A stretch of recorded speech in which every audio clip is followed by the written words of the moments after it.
When you first become president, one of the questions that people ask you is, what's really going on at Area 51? I think I just became the first president to ever publicly mention Area 51. I occasionally think how quickly our differences worldwide would vanish if we were facing an alien threat from outside this world.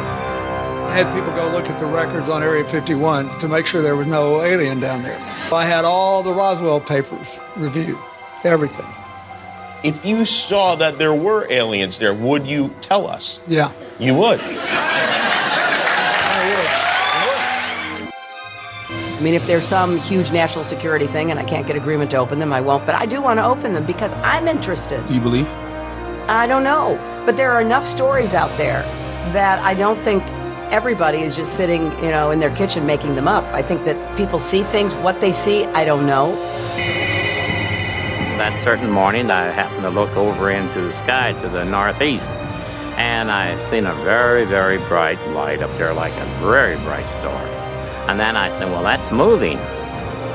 And I just stood there and watched it as what it was doing, and it was just coming down out of the sky real slow, and no noise, just quiet, and I couldn't see no wings or nothing, just floating right through the midair up there. And I thought, well, if I don't tell nobody that I seen something go over town tonight, nobody will believe me tomorrow. Hey guys, and welcome to the next episode of Paranormal Odyssey. Thank you guys so much for taking time out of your schedule to be with us for the show. It is Sunday. I hope you guys have had a great week. I've got a great guest lined up for you, but as always, I want to start the show by inviting you. If you've had an encounter and you'd like to be on the show, shoot me an email and get me at paranormalodysseypodcast@gmail.com. There's a couple of other ways that you can get me, folks, if you've had an encounter and you want to be on the show. We have a website for the sister show. It's sasquatchodyssey.net. There's actually a button at the bottom of that website on the homepage. You can go over there and leave your encounter stories. You can do up to 5 minutes at a time over there. You can leave your feedback for the show. You can leave your encounters over there. Anything that you really want to share with the show, you can do it there. Just hit that button at the bottom. It'll record up to 5 minutes. It comes to me via email, and I can play those on the show with your permission. The other way is email. Obviously, I said you can email us. It's paranormalodysseypodcast@gmail.com. If you want to come on the show, email me. Let me know you've got an experience you want to share. UFO encounter, ghost story, Dogman encounter like the one we're going to hear tonight with Christine Ann. Anything of the paranormal that's a little bit outside the box, we want to hear from you guys. So send that email. If you don't want to come on the show and do an actual sit-down interview with me on the phone or in person, you can send me your story. Just write out your encounter, give me your permission to read it on the show, and I can do some special shows along the way where I just read your encounters for the folks that are interested in hearing it. So a couple of different ways you can get me. The easiest way, like I said, is the email. Shoot me an email. It's paranormalodysseypodcast@gmail.com. I'd love to hear from you guys. But I'm going to stop talking. We've got a great guest on the line. It's Christine Ann. She's had about 5 Dogman encounters over the course of her life. So she's on the line. She's going to tell us about those. I hope you guys enjoy the show. I'll be back for you guys hopefully next Sunday with a new show. We'll see how it goes. I'm going to stop talking. Here we go. Christine Ann's on the line. You guys sit back, relax, and enjoy the show.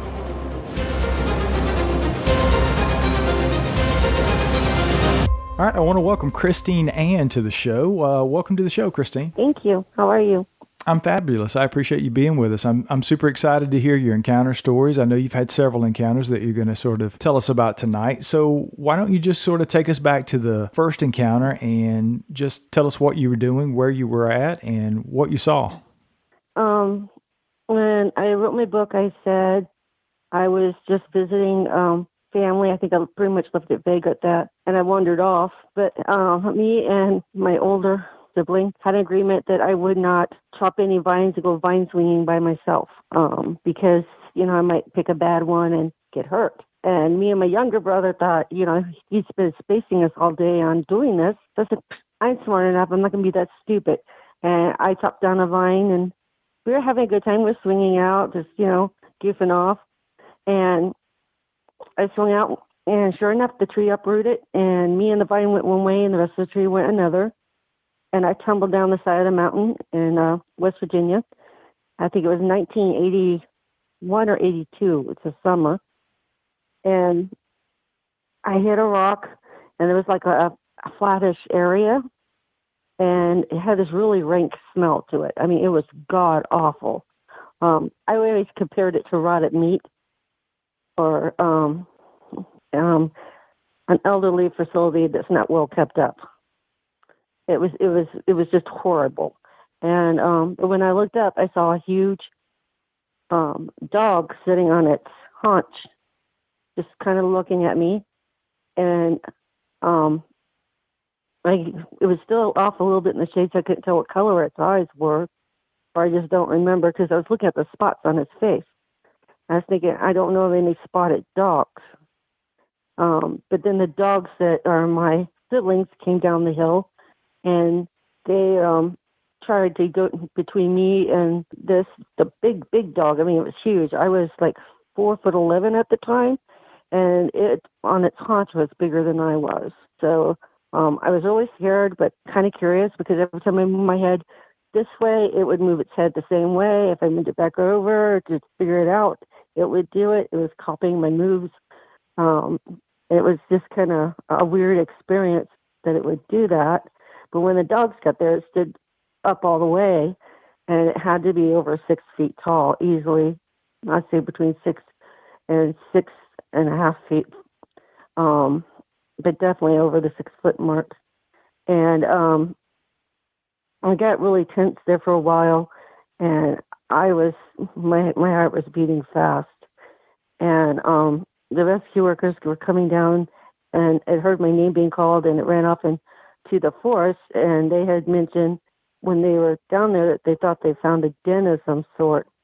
But once I was home from the hospital, my his sibling and his wife were discussing the matter, and they said when they went back down, it had been destroyed, but they were still having the disturbances from time to time at night. And this is where it changes in the story too, because I put this incident as being on the second location, but it was on the first.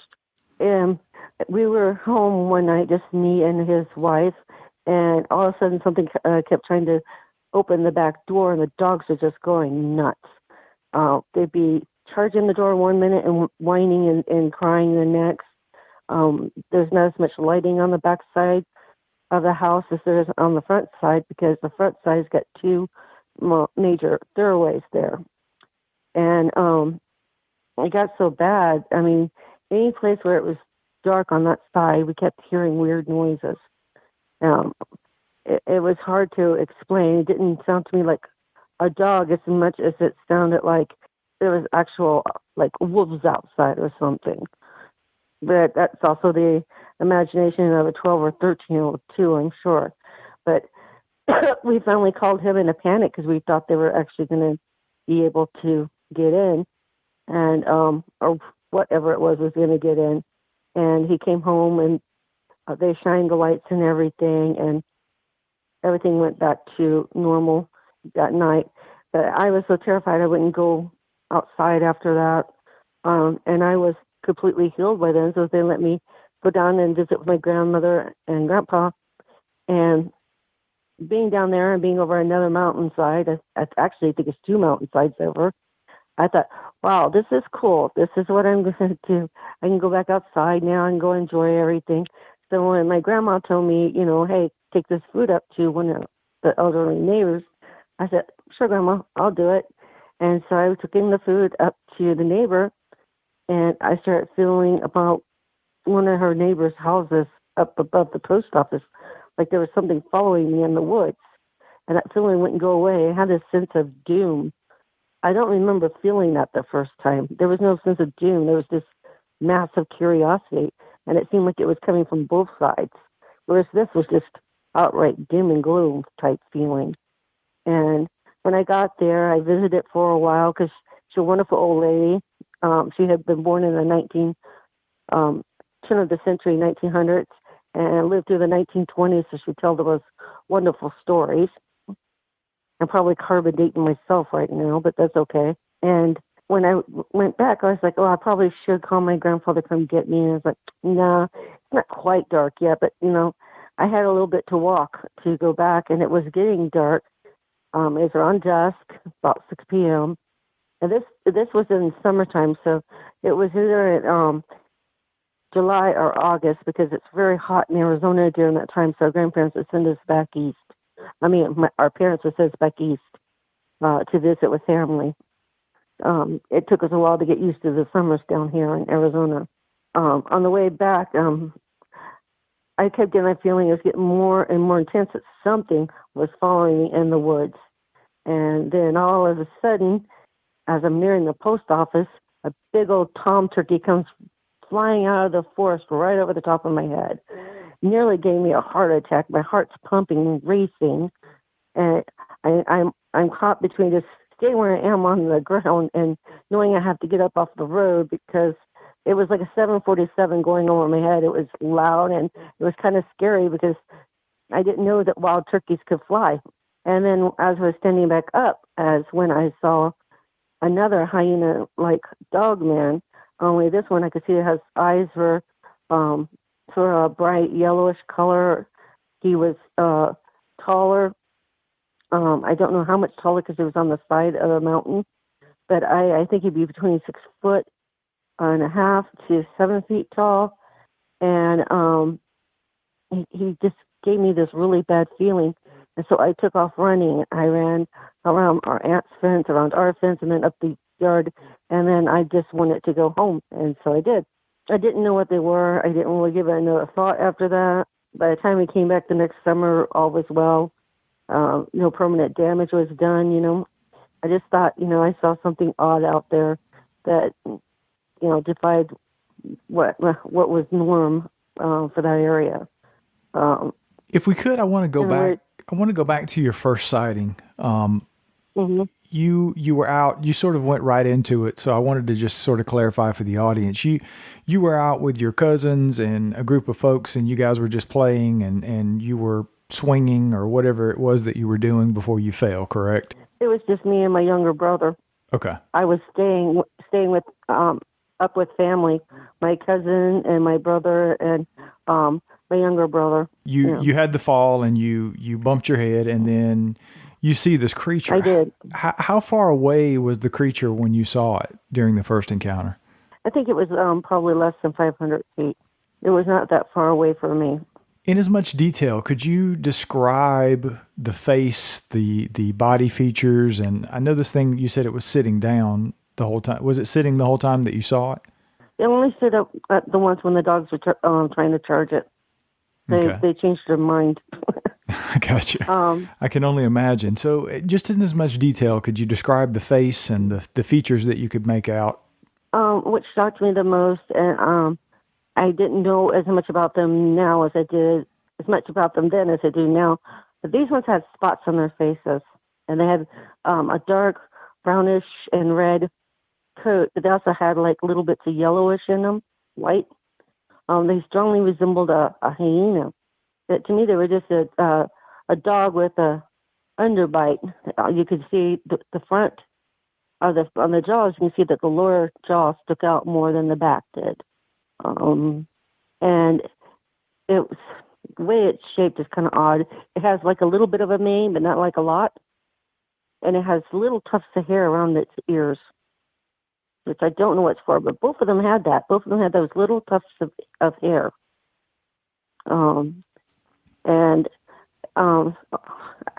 It's kind of hard to tell from where I was because it was sitting down, but its hair seemed longish than the other ones that I've seen. I know some people say dog man, but what was it man-like at all? Was it just like a really big It was when it stood up. But the back legs were the back legs were dog-like. The midsection and the way it moved so fluently was more human-like. But for the most part, this one looked like a giant-sized dog, or in this case, a giant-sized hyena.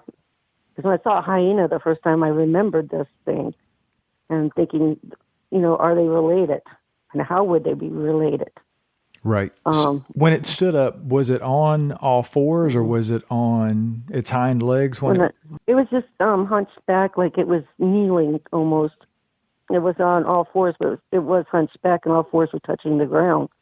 So I'm not exactly sure how they sit.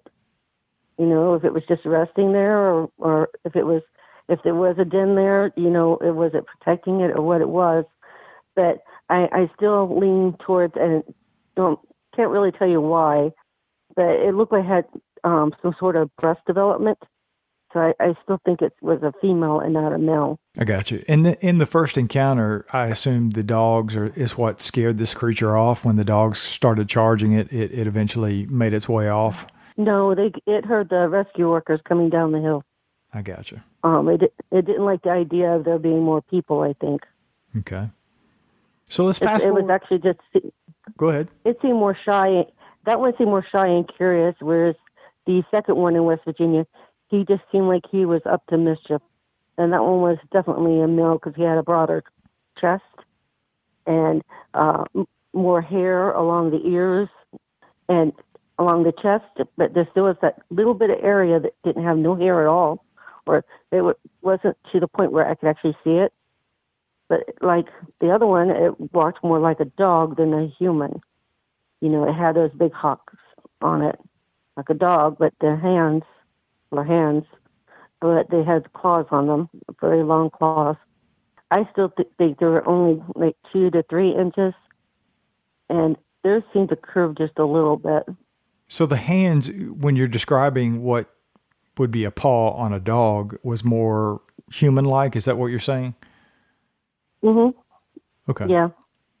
All right, so that was your second encounter. I know you've had other encounters with these things. Sort of take us into that next encounter and tell us where you were, what you were doing, and what happened during that encounter. The third encounter was terrifying in that I was driving home late from EMS school, emergency medical services.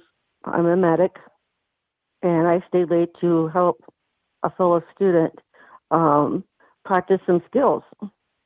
And I was driving home. It was probably 11, 12 o'clock at night. And I stopped because suddenly, for no reason at all, there's a bunch of deer running across the road. Now, I live in Arizona. This is in 2013. But I live in the high part. I do live up in the mountainous area. And pretty much the thickest part of the forest is where I live. And it runs right along the creek bed, too. So we get plenty of deer and javelina and everything from time to time. Anyways, it was between 11 and 12, and I stopped for the deer, and it looked like one of the bucks had turned its head away, and next thing I know, it hits my truck. But it said that that's not likely to happen. It's more likely they got thrown into my truck, which would be supported by the huge dent it left in my truck. Because even though it was running, I was at a dead stop, and there wouldn't have been any need for the deer to turn its head. So I do think maybe that is, because the next thing I know, there's a long, black, hairy arm reaches over and grabs around the deer's neck. About the same time, a set of very large teeth go into its neck. And it just seemed like this big red eye was staring at me. Now, this happened really quick, and like probably all together just noticed a bunch of little things at a time. But when it stood up, it was bigger than my truck, and I had a F-150 at the time. And so it made it, probably close to 8.5 feet. And it had these really creepy red eyes.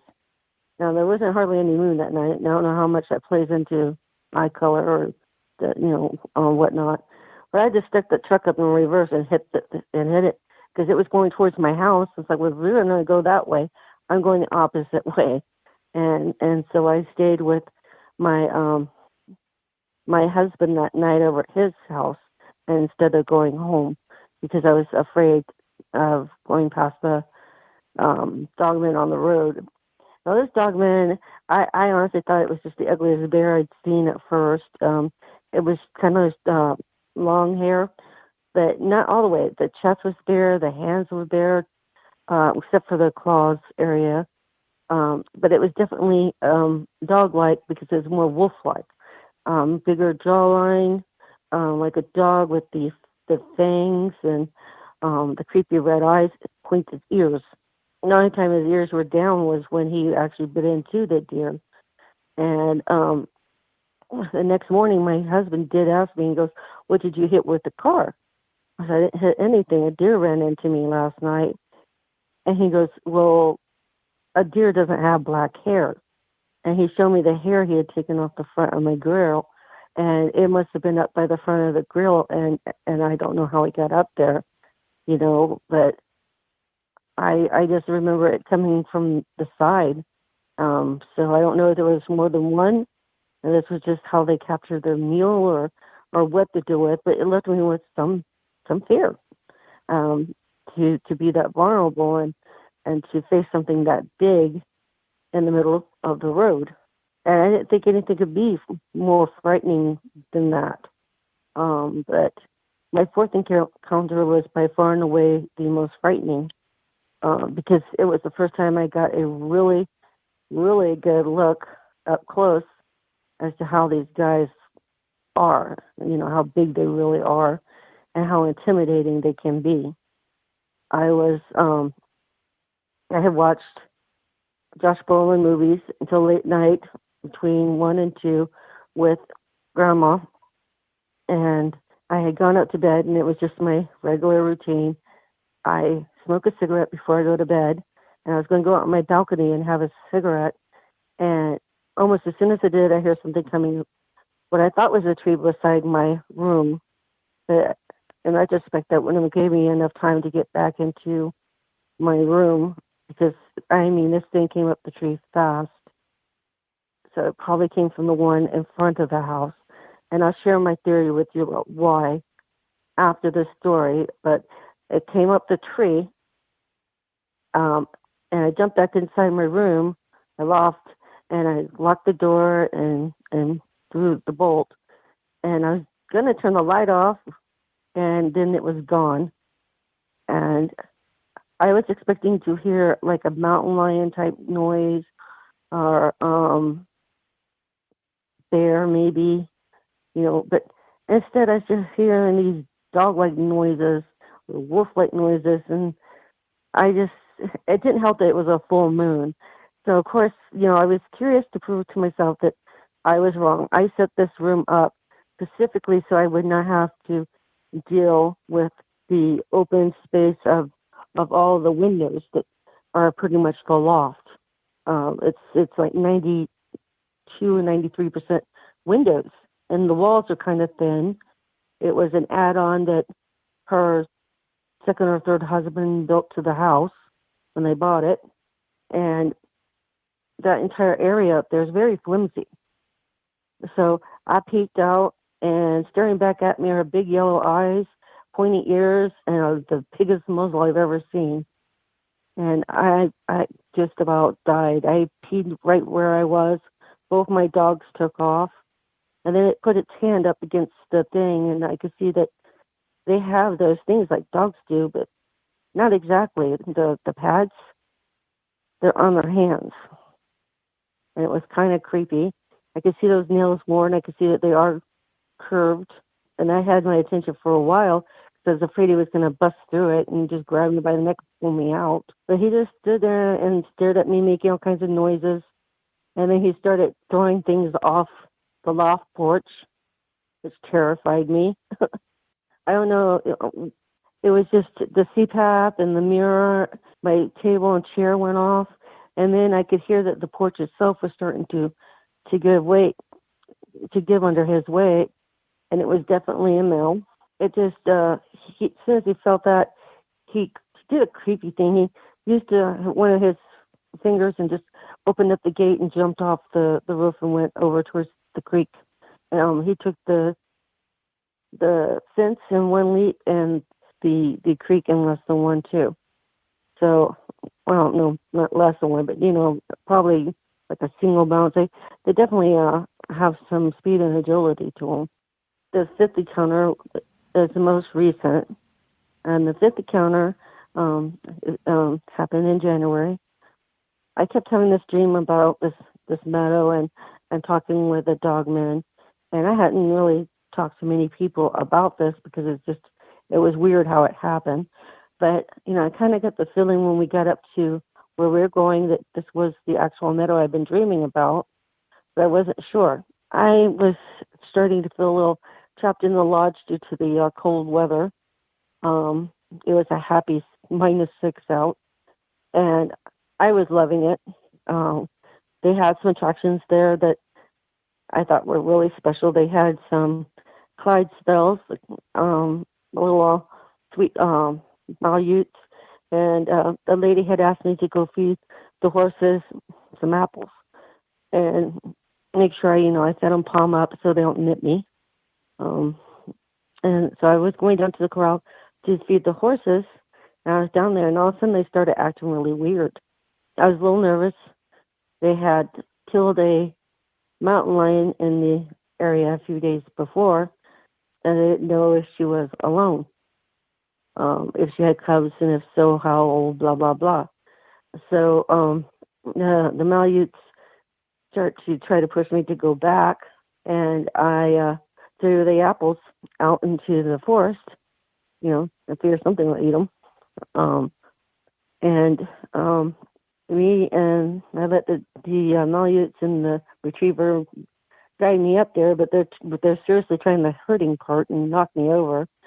And I noticed that there's a footprint in the snow that's a bit unusual looking. It's extremely large and it's very human-like, in that it had like toes and stuff like that. If I had to, I would have said that it resembled a Sasquatch footprint, and there was a few in the snow, but nothing in the mud itself that I saw. So I went and I got my binoculars and the camera, and I was sitting down and I was just watching the meadow when the dogman came out of it. At first, I didn't think it was real because in 2000 or so, it was 2000, we had a fire up that area, the Rodeo Chaste fire, and it charred a huge amount of land, and you could still see the scars from it up there. And this is along the White Mountains. The new book I'm working on, there have been many people who have claimed to see the Bogeyman monster, Arizona's Bigfoot. So I went to go up to record some of the sightings up there and stuff. But there was one lady who told me about an incident that happened on the road between a dogman and a Sasquatch that didn't end well for the dogman. So I went up there to check out what it looks like up in that area, talk to these people, and relax for my birthday. And last thing I expected to actually see, since I wasn't doing any hiking, because I still wasn't well enough yet to do it, was a dogman on the other side of the meadow just staring at me. But this one isn't like any other one of the ones I've seen. The other ones are like big dogs. This one looks like a cross between a Sasquatch and a dogman. He has humanoid-like legs, just thickly covered in hair, big feet, but his muzzle is smaller, and he's got a thicker mane, and his hands appear more humanoid-like, but they still have those claws on them. And his eyes, I couldn't make out because he was way far away from me. We had a pretty good sized meadow between us, but he came out the tree line into the sunlight so I could see him. They didn't seem to have a very noticeable color from where I was, but if I had to guess, I'd say they were probably either blue or yellowish. He definitely was a non-threatening type of encounter. I did cross into the meadow without knowing I did it, but there was a second cat, and it had followed me across the meadow, and the hunters that were hunting for the little elk ended up shooting the cat before it could get to me. And one of the big male Malamute had already knocked me to the ground. So I had to wonder if I hadn't have gone out there, if I would have ended up kitty chow. And that's why it's still hard to talk about it because I had no idea that cat was there. Yeah, I could imagine. But it was like I was in a trance. I crossed a major highway. I didn't know it. I had no idea what happened until the dog knocked me down. And I Wow. tried to get out underneath a 190-pound dog. I couldn't breathe. It's like, what's going on? Finally, the dog lets me up, and there's this mountain lion going, oh, man. Yeah, I can imagine. I'm fascinated by this last encounter with the sort of hybrid dog-man sort of Sasquatch creature that you saw. When you say it was Sasquatch-like and somewhat dogman-like, what parts were more? Was any part more human than the other? Was it more ape-like? Was the upper half more? It looked like from the neck down. I thought I was seeing a Sasquatch. I was so excited because I had one maybe experience with them when I was little. When I was up a tree. But this, I'm thinking, yay, I'm finally getting my turn. And then I get to the top, it's like, well, damn, it's another Dogman. and who in the right mind says that? Right. So that was my reaction. It's like, damn, it's just another Dogman.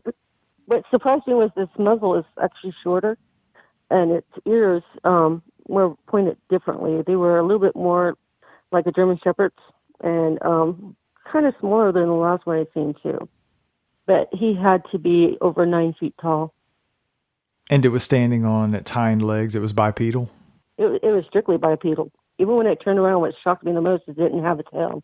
It had a butt, had a bottom.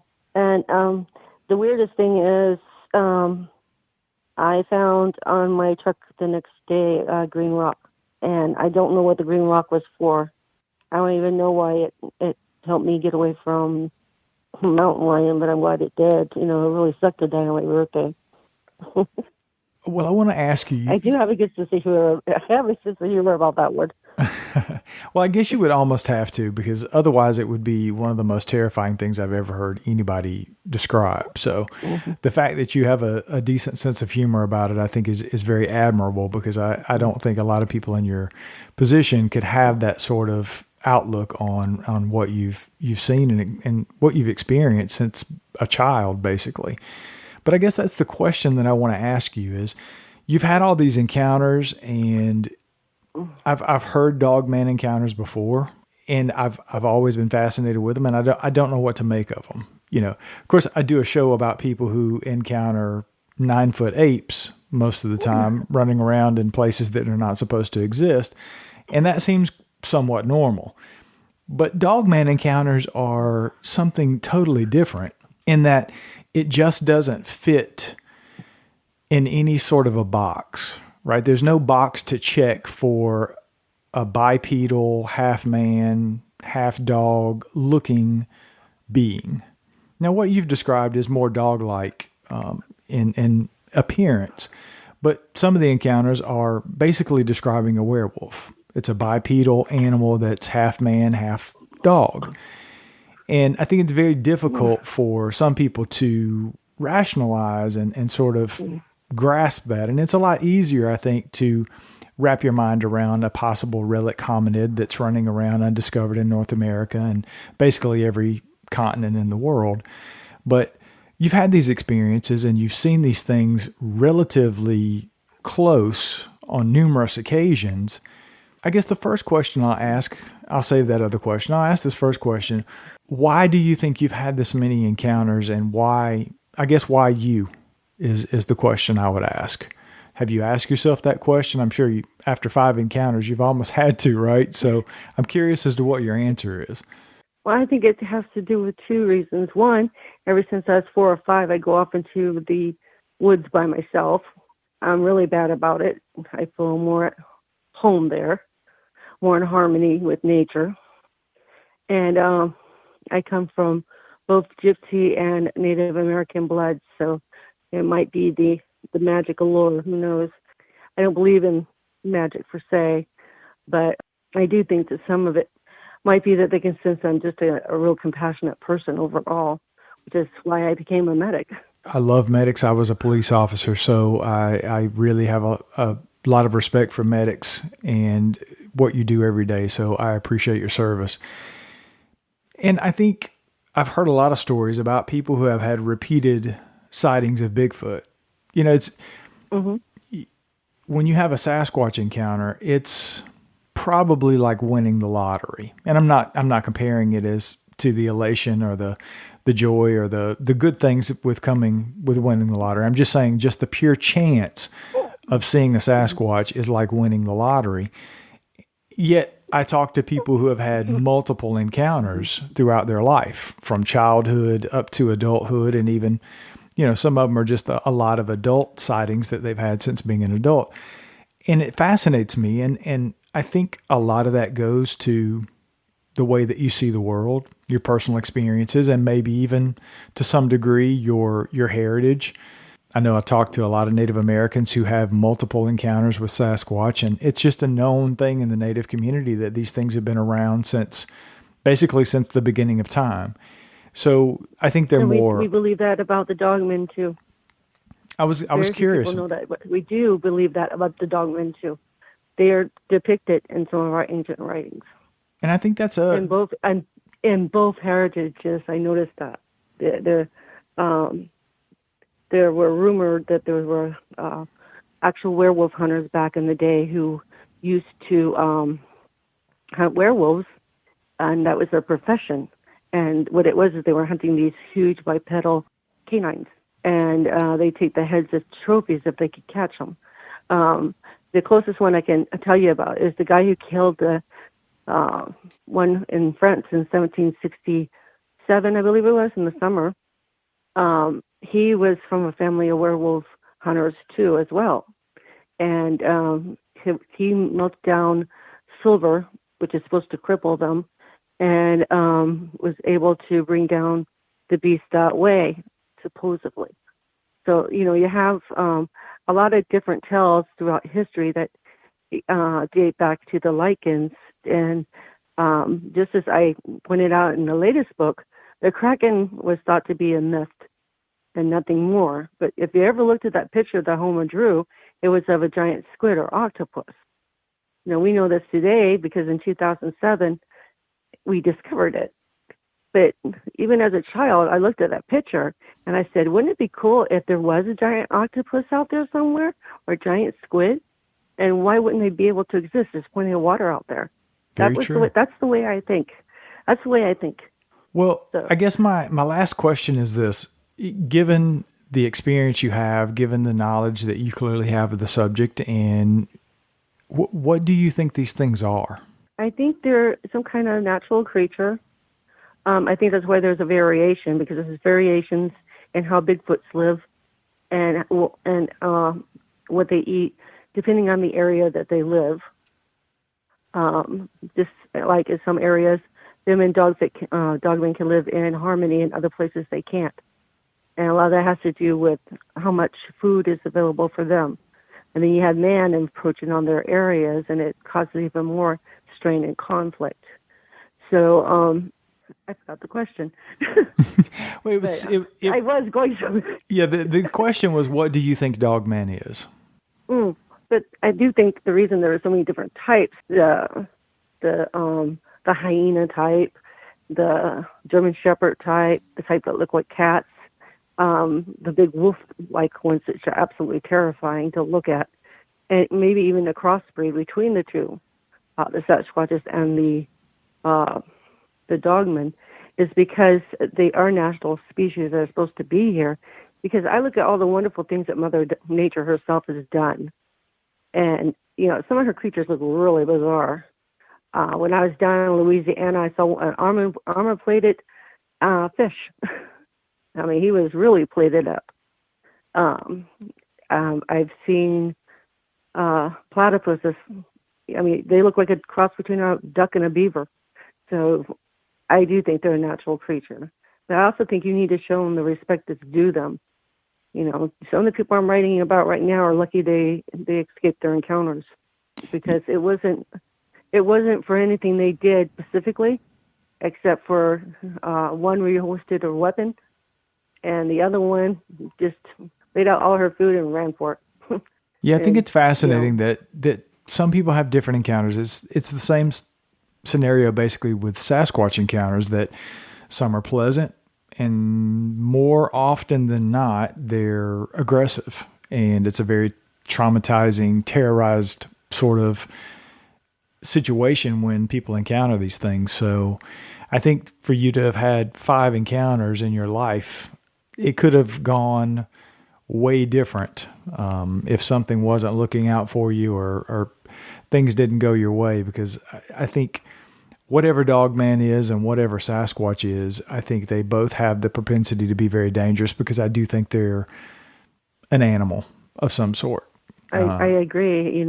I see a lot of similarities in what we do know about the Sasquatches between the chimp behavior, and that's worrisome, because I would have thought their behavior would be more closely related to, say, the silverbacks, but their behavior actually is more close to a chimps. And chimps, I don't know if you know this, that chimps, they're the warring species of the apes. The only ape that even comes close is mankind themselves. Yeah, and I've heard that it seems to depend on what region of the country you're in. Pacific Northwest, Sasquatch tends to be bigger, and the encounters seem to be more benign and less aggressive. The farther south you go, Texas, Louisiana, Georgia, Alabama, in the Carolinas, where I'm at here in North Carolina, Louisiana, I've heard some really aggressive behaviors, and some of the folks that I've interviewed from Louisiana, with dogs being thrown out of the woods and one stomped to death and killed in the woods. So it seems to be a regional thing as well, and I don't really know what to make of that. I just think it's very interesting. Fascinating encounters. Down in Georgia, they do have an area, which I promise I wouldn't disclose, but where there's a lot of Sasquatches and a lot of Dogmen, and they've come into conflict.